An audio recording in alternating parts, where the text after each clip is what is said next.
Hello, welcome to another episode of the series Ernesto Bozzano 2025. It is a pleasure to be here once again to bring to you another talk on the books, the work of Ernesto Bozzano, the scientist who gave a tremendous contribution to the Spiritist literature. And today we have the pleasure of having here the talk of Dr. Sheyne Martin to be talking about the book Thought and Will. So we want to welcome you all here watching us, with us, and also Dr. Sheyne Martin. But before we start, I just want to, for those who don't know, Dr. Martin, just want to quickly, very briefly, introduce her to our audience. So, Dr. Martin, she is a healthcare outcomes researcher. She's got a PhD and a master's degree in neuroscience. She conducts clinical research at the surgical service at a large hospital in Richmond, Virginia, in the United States. She contributes on the Spiritist side. She contributes to translations into English of many Spiritist books. She is a cardiac radio host and also the founder president of the Spiritist Society of Richmond in Richmond, Virginia, United States. So let's welcome Dr. Martin, and let's see what she has prepared for us. So I'll see you in a minute. I'll be backstage. And meanwhile, we want to see what Dr. Martin has prepared for us for these ninth episodes of the series.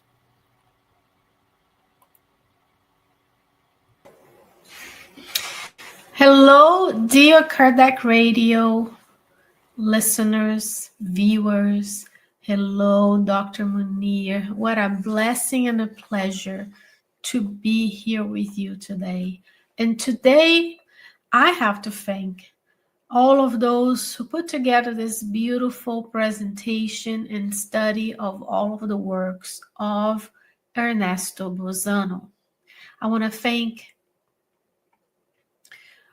the British Union of Spiritist Society, as well as Cardiac Radio, for allowing us to have these moments together to summarize and to learn from the pioneers of the Spiritist movement. Dear Elsa Rossi and Dr. Munir for putting it together. We're truly blessed to be here today. And today we'll talk about a book called Thought and Will by Ernesto Bozzano. The book was published in 1926. Ernesto Bozzano,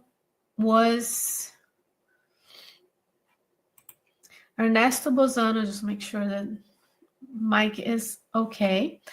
Ernesto Bozzano was born on January 9th, 1862 and discarnated in June 24th, 1943. In 1926, he published the book titled Thought and Will. This book is about 130 pages, and it's very dense, very well put together. So in this study, we'll bring the highlights of each and every chapter in the hopes that will inspire you, dear listener, to go to the book and read for yourselves as well. So as we continue, this is I'm going to make it a little different. This is the table of contents of the book. The book starts explaining what ideoplastic forces are, and then it goes into consecutive phenomena, spontaneous and voluntary hallucinations, hypnotic and post-hypnotic suggestion, thought forms, photographing thought, ideoplasty, and final conclusions. Today, we will focus on ideoplastic forces, consecutive images, thought forms. We'll give you some examples of how they tried back then to photograph thoughts from participants of different meetings and experiments. the idea of ideoplasty and come up with some conclusions, because my goal is always to present to you this study, but create an environment where you and I are able to do what?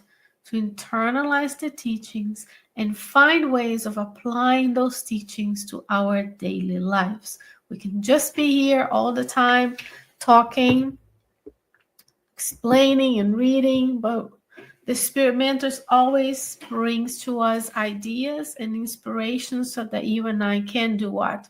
Apply the teachings.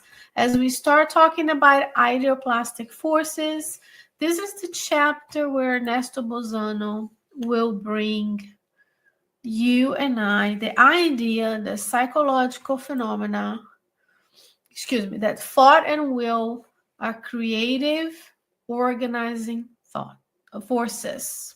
So when you and I are going about our day and we are doing what? We are thinking about things.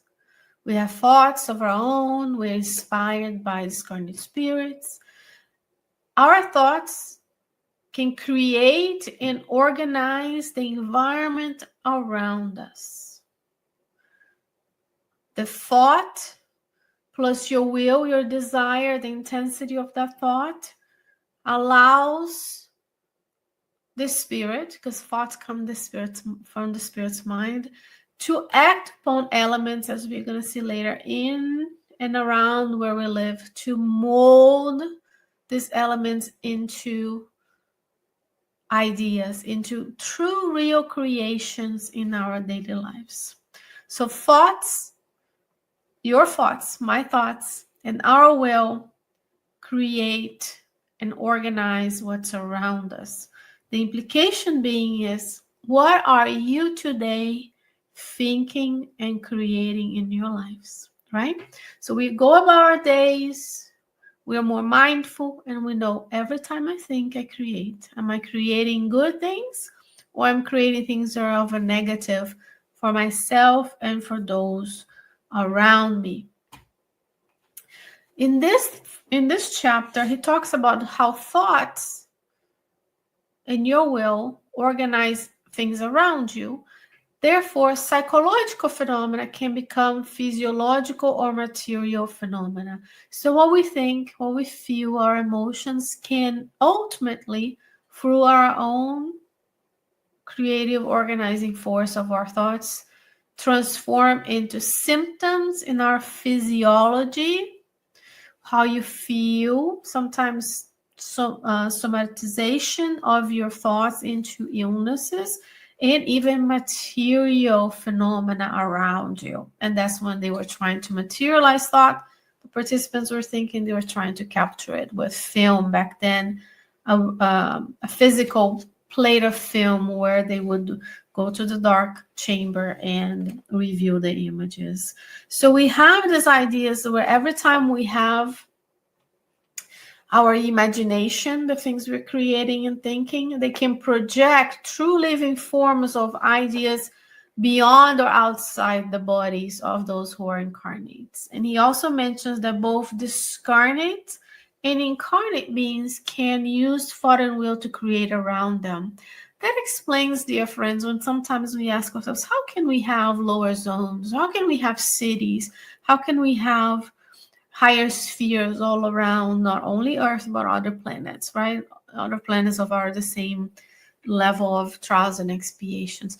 Because the spirits that are discarnates around us are thinking and molding the material around them and creating those thought forms that ultimately create the zones where you and I will find ourselves outside our physical body when we discarnate. So both incarnate and discarnate have this creative organizing forces around ourselves. So the question remains, what are you creating around you? What kind of memories, what kind of reasoning, what kind of imagination, which are psychic phenomena that can group and coordinate different images and regroup to form new relationships and to create things all around our selves and those that we are in contact with each and every day. So next, he's going to talk about consecutive images as images as being exteriorized projections of thought. This is very, very important because I hear all the time, but it's just a movie, just an image, just a reading, just a podcast about crime, right? Every time you think, your thought is exteriorized. It leaves your mind and reach out different areas around you in the physical and the spiritual realm. And he's going to say, images create mental visions. Those are mental visions. So visions that these are not. This is a piece of paper that I'm holding with my notes, but I can close my eyes and visualize a piece of paper. So can you. I can create a mental image right now on you if I say, think of an apple. Your apple may be red, may be green, may be small, may be large, and you might even go further because he says those mental visions can also have different sensory capacity. So you might be feeling the taste of the apple. Is it sour? Is it sweet? Does it have a smell? The same with simple forms, just like that. If I tell you to think of a beach, you're going to visualize the waves a certain way. I'm going to visualize the waves a certain way. So these images can be suggested to persons through the process of hypnosis, hypnotic suggestions, and then they stay within our realm of thought, projected into the environment in post-hypnotic suggestions. So if I say to you apple, that might stay within your mind. And later, someone else can come into the same room and perceive apples, apple pies, apple crispies, so on and so forth. And during this process, we can communicate ideas to one another. So if images are exteriorized projections of our thoughts, then let's think through this. What thoughts am I having right now? No need to go back too far. Today, we're streaming this in the afternoon live. You may be watching this on demand later. So up to today, what have I thought? My thoughts are not just from my spirit. It can be through the association of the spirits around me, which are familiar, which are obsessors, which are spirit mentors and guides if they're elevated in nature, of helpful in nature. So what am I watching as well? What kind of stimuli am I putting myself in touch with? So that I need to be mindful what I'm watching, what I'm listening to, because they say mental images. So now we're suggesting images, right, to people. Mental images suggested it can trigger physiological reactions. So in this chapter, he's going to explain different experiments he has done where they were measuring physiological reactions such as heart rate, because back in 1926, we didn't have much else, right?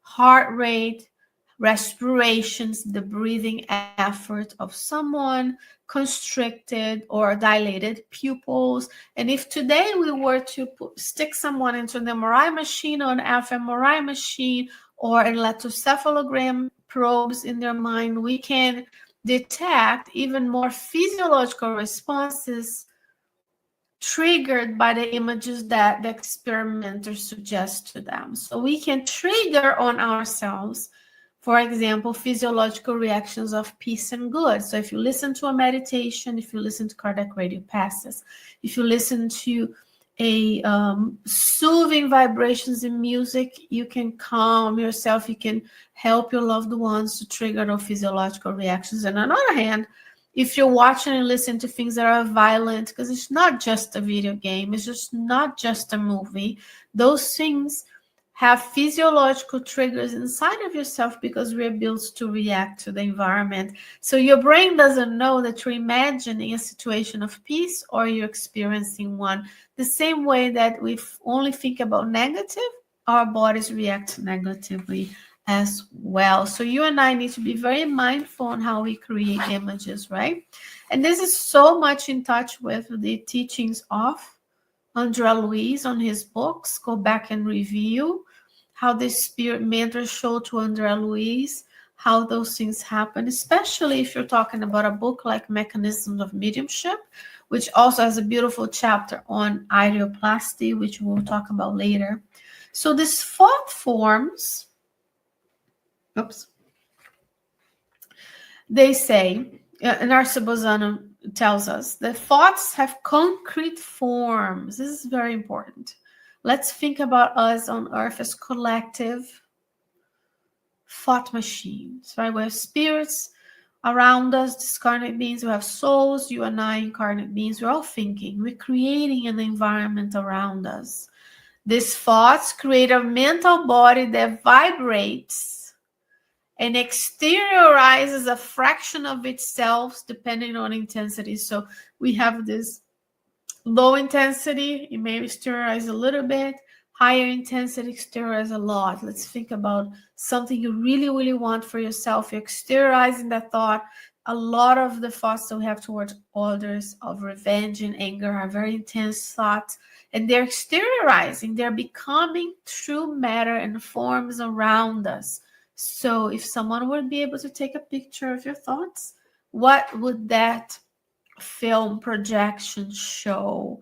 We can look around the world and see different areas where the incarnates are engaging in certain activities, and we can imagine the spiritual environment and the thought forms that that community of that group of people are creating around us.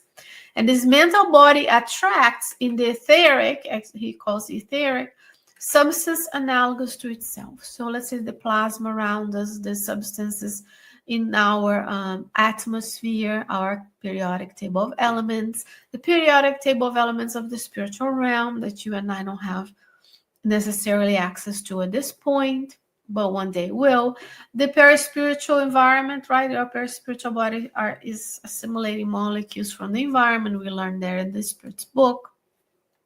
Then we think about, what am I attracting? If a thought creates a mental body that exteriorizes itself, and then this mental body attracts what's like, if I am exteriorizing thoughts of anger towards one person or many, then I'm attracting anger substance to me, to around me, to create these thought forms. That also explains, dear friends, if Jesus is in higher realms with his ministers who are receiving instructions from God and coming down to the earth to do the work of evolution for all of us, moral and intellectual. When Jesus thinks of love and his fears, his thought is exteriorizing and traveling with the intensity of a Christ spirit and reaching the hearts of each and every one of us who he lovingly cares for. So the question continues to be, what thought forms am I creating in my daily lives that is attracting substances that are similar?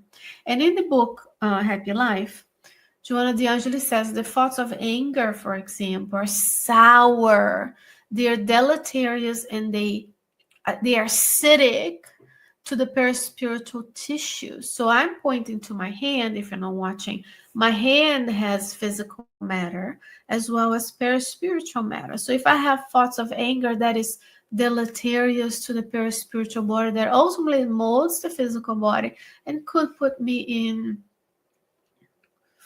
a state of more susceptibility to diseases. The same way that thought forms of someone who is thinking of peace, who is doing the good, who is attracting the good spirits to think with us, will exteriorize itself and attract all the peaceful, kind thoughts towards itself. And he gives us examples. These thought forms leaving our minds are creating filaments, rays leaving our brains. And he says, anger thoughts have thunder zigzag forms. This is an AI-generated image of someone who are angry. You can imagine next time you see an angry person or you yourself becomes angry, you will see what? You will see these thought forms that are like thunder. And they are what? Directed to something or someone. He says fear arrays of cloudy substance like you're splashing mud. So when you're fearful, we're splashing this cloudy substance. Yet, I put it larger because it's important. When we have peaceful thoughts, they are beautiful and expressive around us. Let's give examples of people who had the opportunity to be around Jesus, and he was irradiating thoughts of peace and love towards all. Those thought forms around him were of goodness, beautiful and expressive, and we attract ourselves to them. So every day we have an ability to learn from Ernesto Bozzano and others, and not just know, but also choose how we're going to create these mental bodies. What are we going to attract to ourselves, and how we're going to present ourselves to the world as a being that is in evolution, that is still imperfect, but moving towards perfection each and every day. So the choice is ours. We have agency to know how we want to create these beautiful and expressive thoughts each and every day of our lives. Now, in this chapter, next chapter is photographing thought photography, if you will, as well. So this is the largest part of the chapter. It's literally 1/3 of the book. Sorry, largest part of the book. Literally about 1/3 of the book is just some photography of thoughts. Those are describing early experiments capturing the mental images on photographic places. For those who are too young to know what a photographic plate is, although nowadays you can probably have an idea when you take a Polaroid image, a little piece of paper will stick out of it, and you have to wait some time for the image that you took to project. Way back then, we had plates. There were physical plates, and then you had to put it in a machine that would have an opening, and it would open, and it would allow lights to go through. So these plates were kept in the dark casing. And in these experiments, many of these plates in different locations, by different mediums, in different seances, in different gatherings, they were used to capture the thought of the audience. So simple objects were more easily photographed than complex images. So the experimenter would, because a lot of this book is a scientific book that describes the experiments of others. And then these images sometimes appeared on the plate, on the photographic film, showing that or suggesting that thought has projective and recordable quality. And we're going to go through one of these examples, because all the examples in the book are cited. That's the important part of us combating a lot of the problems we have in this world of thoughts of like when we say something, we want to say, André Luiz in the book Evolution into Worlds describes, right? In this case, Ernesto Bozzano cites every single experiment that he is describing. And in these experiments, they have many different people, and they concentrate thought in a person. They're thinking of a person, or they're thinking of an object. In the presence of mediums, that object or person will appear on the film. So here's an example. This is from the periodical. There's a lot of periodicals in the world that talks about the psychic phenomena. Is called Light. The name of the journal is Light. And it's from March 1921, page 171. You can see here, March 12, 1921. Problems of Psychic Photography, the Remarkable Locket Case. In these experiments, all of those in what he calls in the book seances, we'll talk about a spiritist meeting, they were thinking and shown the picture of this locket, which is a little, it's about an inch long. Think about a quarter size, right, of the dollar, quarter of a dollar, 25-cent coin. And then had a picture of this gentleman in the locket. Later, when they took the picture, is the Crivo seance. It's the location I believe it in England or Scotland. The locket appear enlarged 4 times. So it was, instead of 1 inch, it was 4 inches, and it was intertwined between the persons at the seance, and the locket image was intertwined between the people who were physically present, and the film was taken of them. So this locket wasn't put in the film because otherwise the locket would show very small compared to the person. Think about a person and a little quarter of 25-cent coin, showing that when the people looked at the locket and projected the locked image into the film as the photograph was being taken, they were able to photograph the thoughts of those persons. And he goes into many other examples and details. This is one of the few, if you search on Google, journal, in quote, light, and you have a whole host of periodicals that you can look at, and it talks about all problems of spiritualist and spiritist and parapsychological phenomena of all kinds. So they were able to show that that thought could be captured in a photographic way. The next part of this book talks about ideoplasty, which also can be found on page 123 of the book Mechanisms of Mediumship. This book, I'm going to make a parenthesis here because the spiritist science is constructive and builds upon itself. That's the definition of science. This book was translated in 2013, but originally from 1959. So this is a few years, right? 59, 26, 25, some years after the publication of Thought and Will. And in this book, André Luiz will explain thought forms, mental creations. He will also explain ideoplasty. And why I'm showing you this book instead of Ernesto Bozzano, because some of you do not have a way to read Ernesto Bozzano unless you translated it, because it's in, I could only find it in Italian and Portuguese. I'm sure there are other languages. Please put on the comments if you have an English translation. But this book is already in English, so you can read part of what's in the book here, and it will be directly related to the mediumistic phenomena that you and I are very familiar with, may partake on in Spiritism. And ideoplasty is mainly when you materialize thought, and this thought create forms. So the definition by André Luiz is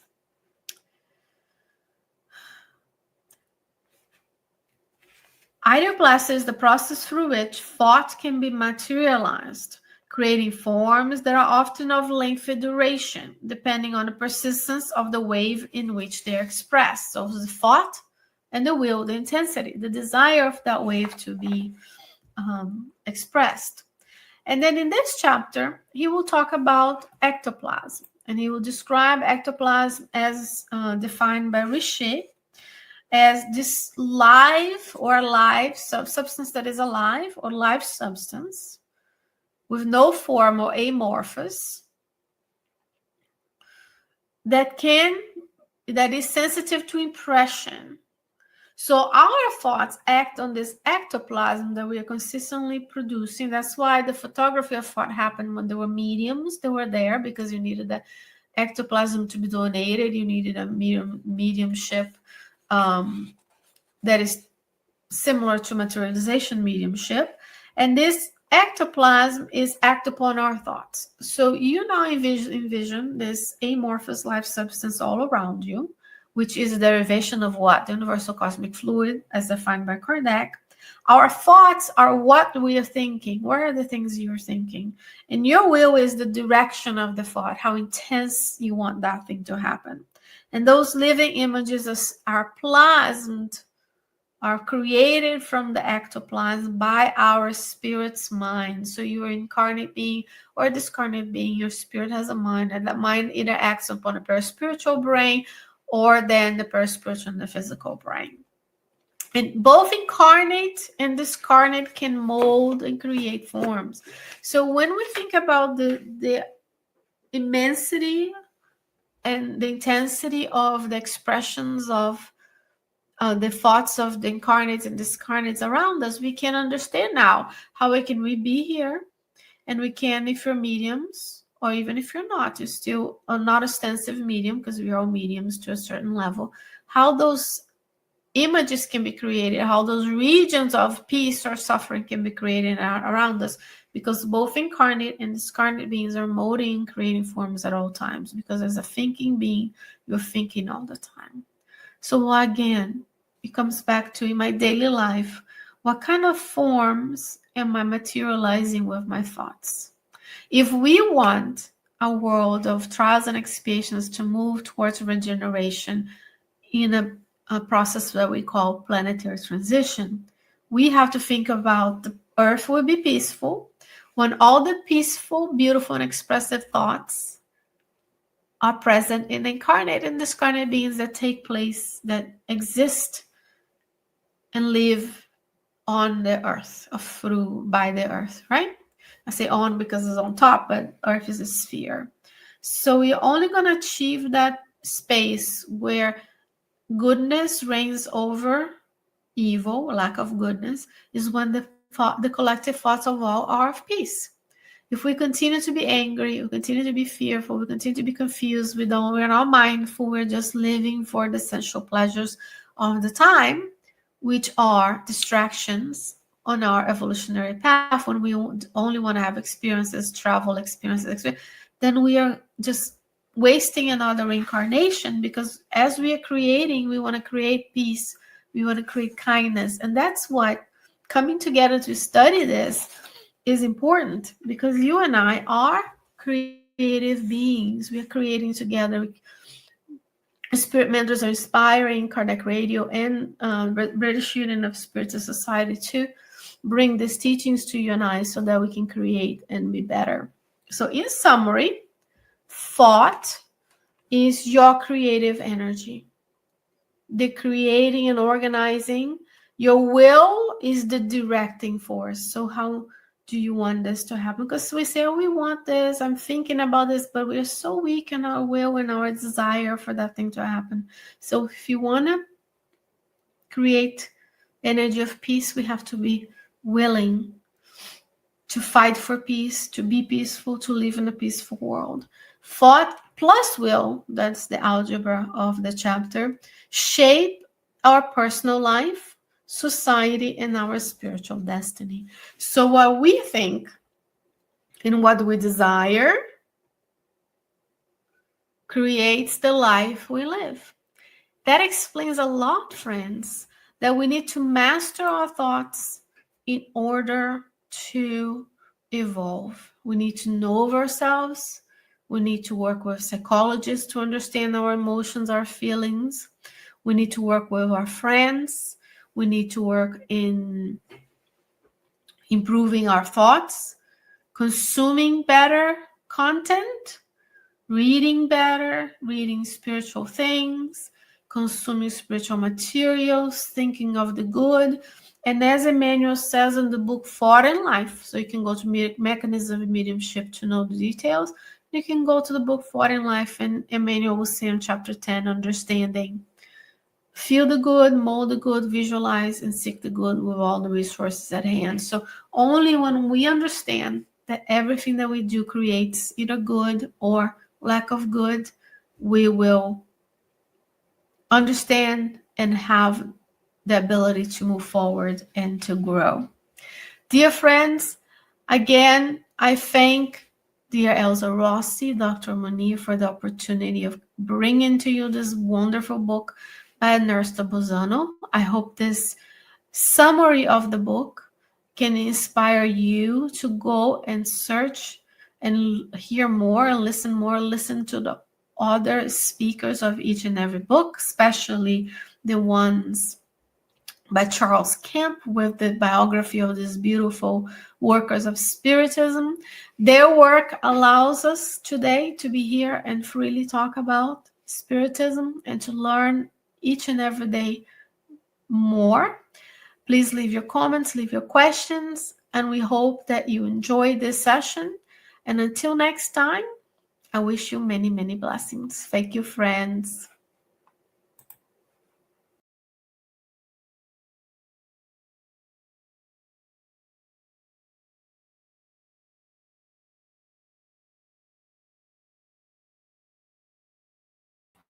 I'm sorry, my microphone was off. I want to thank, on behalf of the British Union of Spiritist Society of Peace, Spiritist Group, and all those organizing this series, Dr. Martin, for this beautiful presentation where she made the effort to bring to us this nice slide summarizing the book, one more book by Ernesto Bozzano. And the interesting thing to see is that in this book, he also talks about things, as Dr. Martin mentioned, things that Andre Luis in mid 20th century brought to us, and also gave us an extension, a better idea of what Allan Kardec also, through the communication of the spirits, compiled to us in terms of thoughts, our essence. Thoughts, they express our essence. And our willpower will give, as Dr. Martin said, the energy to these thoughts. If they are good, if they are bad, our thoughts, they will carry some properties. And our willpower will give them strength and direction, like fuel in a rocket. You may give a weak fuel, you won't go further. But if you give a strong one, you get power. That's why, thought and will are basically always together. And we should remember that we have this capability, our thoughts, they are constantly giving properties to what Allan Kardec called universal cosmic fluid, this kind of etherealized matter. And these thoughts, our thoughts, they impart to this cosmic fluid properties, because the fluid has no properties in itself. But when we dress our thoughts, we impart the properties of our thoughts to these fluids, then they become something real, as Dr. Martin has mentioned about this beautiful work by Bozzano. And she also mentioned that we have difficulties to find all these books by Bozzano in the English language. We sometimes manage to find some in Portuguese, and most of the time the original in Italian. But nowadays we have tools, if possible, if you can get hold of the book in your language. We always can use some tools to, get more information from these books, even when they are not in a language that we fully know, fully proficient. I want to make some announcements now, but before I do, I just want to ask, if you have questions, if you have comments, please, you can always leave here your comments, and if possible, we'll answer to you once we get to them. So, our announcements. Every Wednesday, we also have the Spiritual Lights, 9 p.m. UK time. So you can check here the time it starts live where you are. And so we have topics every week, every Wednesday, 9 p.m. UK time. And the next one is going to be on the 10th of September. And our guest speaker is Dr. Dan Assisi. The topic of this the presentation will be carrying mind, body, and spirit. For those who don't know it, it's nice. You can always watch also the previous ones. And for those who know, yes, there's one more on the 10th of September. We also want to announce that the Allan Kardec study group is organizing a special night with a guest speaker. And Irasi should be talking about overcoming affective challenges. This will be in Portuguese with English interpretation. We also had Now, on the 30th of August, the talk by Edir Pasha. The talk was the topic of the talk was valuing life, and it's very interesting because now that we are in September, and September is considered a yellow month. There is a campaign of suicide prevention, and his talk is about that. This beautiful work that he's been doing for quite a few years now, and he talks about that. So you can always go to the videos at the Buzz website, the British Union of Spiritist Society. So I invite you all to check it. Every Saturday, we have a study of the Mediums book. It is an online study, Saturdays 10:30 a.m. UK time. We use Zoom platform. Everyone invited. You have the QR code there. You also have the meeting ID and the passcode to join us, open to everyone. And the special moment now, and I'm inviting you now because we have just started again the book from the very beginning. I think this coming Saturday is going to be the fourth meeting that we have since we started. So invite you all. It's a good moment for those who want to study the Mediums book to join us. We also have the Spiritist magazine. You can always read it going to the site here. So invite you all to know very interesting articles. And we also have the Revue Spirit. We have a Facebook page for the Revue Spirit. You have to subscribe to it to have access to the full content of the magazine. But you can always have, an overview, an idea of its contents, and one or two articles that you can, check. So invite you all to go to the Facebook of the Holy Spirit. And finally, we want to thank Kardec Radio for giving all the support, for allowing us also to use the studio and bring to you this series about Ernesto Bozzano and his work. So I invite you all to join us again on the first Sunday of next month of October for another talk of the series. And before we go, I want to thank you once again for being here with us and for giving all your support to this initiative, to the efforts that we put into this to bring to those who are interested flavors from the different works of different people who gave their contribution to Spiritism at its very beginning. So thank you all very much, and I hope to see you next month for another episode of Ernesto Bozzano series. So I thank you very